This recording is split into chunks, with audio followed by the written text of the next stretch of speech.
We will be exploring one of the most intriguing aspects of life during the Victorian era, public bathrooms. The answer may surprise you. They actually used public parks and gardens as designated restroom spots. It wasn't until later in the century, when public awareness of hygiene and sanitation rose, that individual baths and toilets began to be installed in homes throughout the country. People who couldn't afford such luxuries had to resort to using parks and other public spaces for more of their private needs. In some places, there were even laws put in place that allowed for public baths or shared bathhouses, where anyone could come and pay a small fee to use a particular bathroom. Of course, this early form of sanitation was rather primitive and unhygienic by today's standards, but it was the best option for many back then.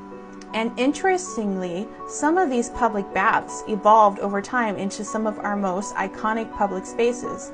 Take London, for example. Trafalgar Square and Hyde Park both started as humble open-air public baths. Now they're some of the most visited sites in the capital. So while public bathrooms may have been a thing in the Victorian era, they weren't exactly common, at least not in the way we think of them today.